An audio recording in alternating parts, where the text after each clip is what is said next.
What's going on YouTube? Welcome back to RC Around America, and today we're building the shocks in the Axial Capra.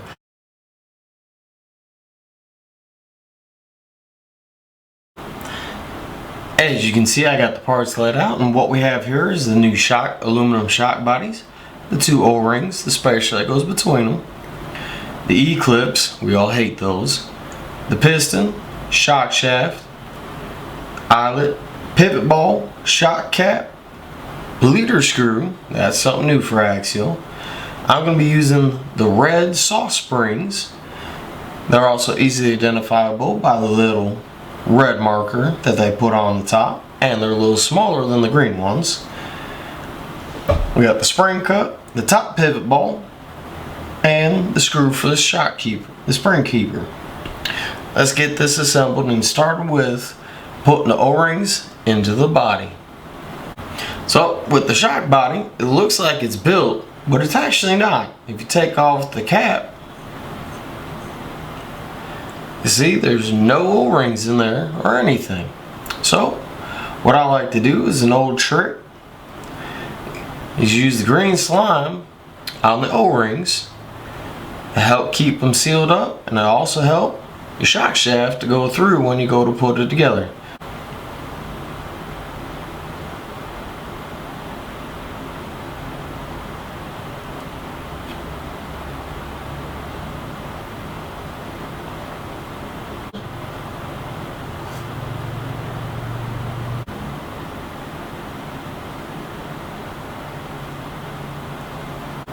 Now, you don't want to put the bottom cap on too tight. If you do that, when you go to put your shock shaft through, you're going to risk tearing your O-rings. Now, let's deal with everybody's favorite, E-clips. An old trick, using a bag and a small pair of pliers. Take your shock shaft, take your E-clip, kind of line it up a little bit, put it in the bag. Oop, it fell off. Let's try that again.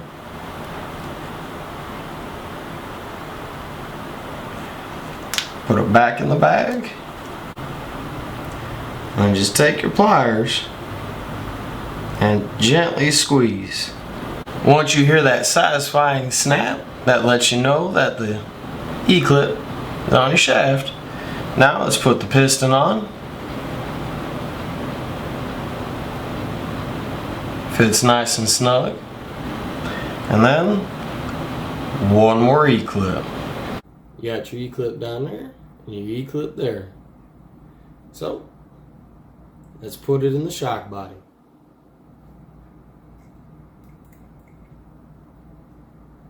Make sure not to force it, but just wiggle it as you push it through. Comes out the bottom. Now you can snug your bottom cap on. Now, let's get her filled with oil. What I like to do is I like to actually push the shock shaft up just a little bit. That way when I go to put my oil in, it automatically starts going underneath that piston that we just put in there. What I'm using is some Team Losi 70 weight. So let's fill her up. Go ahead and cycle it a few times. Nice and easy.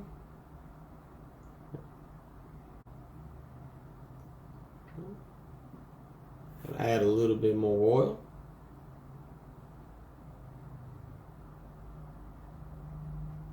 Cycle it a few more times, help getting the air out from underneath that piston. Now I'm going to stand this up over to the side.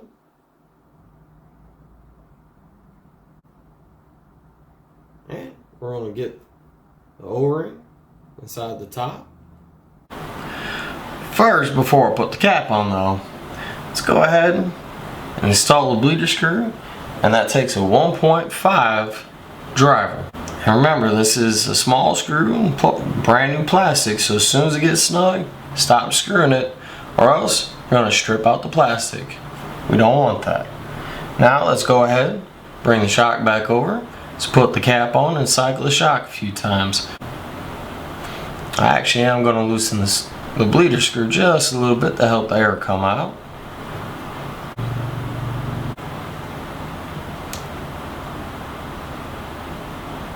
Put the screw back in. Now I'm going to cycle this shock a whole bunch. And now I'm going to crack the screw. I'm going to push the shaft up all the way. So I start getting a little bit of oil and a little bit of the air out. Get that wiped off. Put the screw back in. And let's go ahead and cycle the shock a little bit. Now, let's assemble the rest of the shocks. Now, because I don't have nice fancy shock pliers, I'm going to have to use the basic pliers and or Gerber to install the bushings into the corresponding nuts. So, let's give that a fair shake.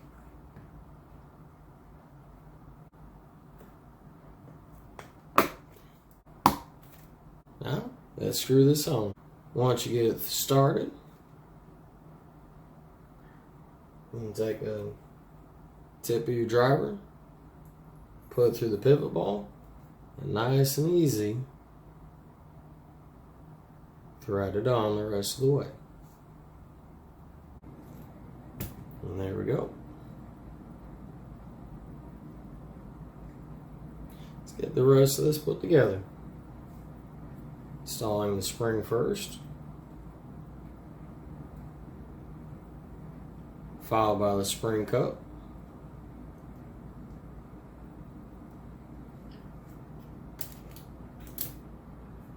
and then followed up by the M2.5 about 10 mil screw.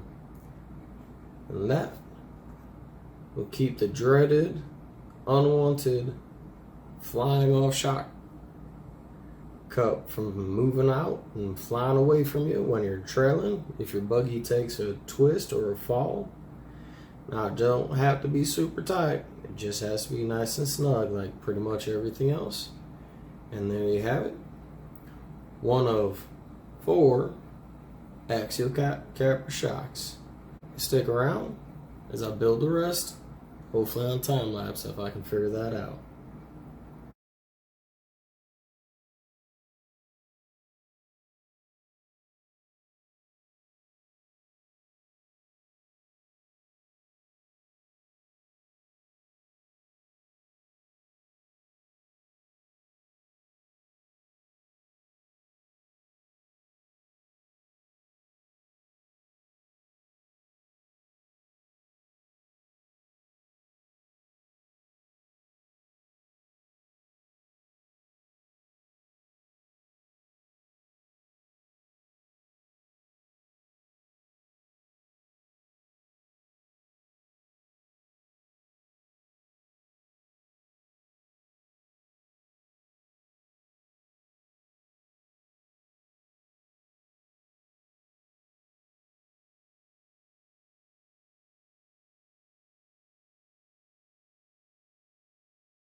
Alright, as you can see, all 4 shocks are built.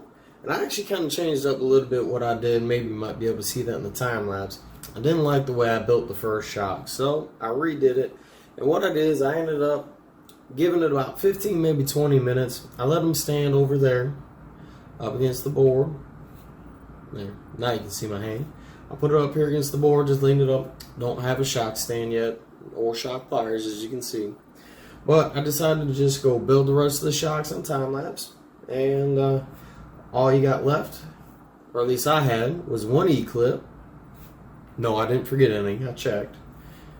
And the springs that you didn't use. And I decided I was actually going to try out the heavy green spring for the front, along with the fact that I have my 70 weight up front. I decided to go with the light spring and a 45 weight shock oil in the back. Just have to test and tune, see how it all goes. Till then, next episode is going to be building the links. Now, I'm not going to do it quite as an instruction show. The instruction show, building the links and then putting them on the axles. I'm still waiting on a few parts, so I don't quite have everything to do the next step that's in the instruction manual. But I'll build the links. Now, if y'all want me to do the links and put them on the axles at the same time, let me know in the comment section below. Let me know what you think. If there's anything you'd like to see me do, try, or make this better for y'all's viewing effort, just let me know. Put it down. I'll see you on the next one. Bye.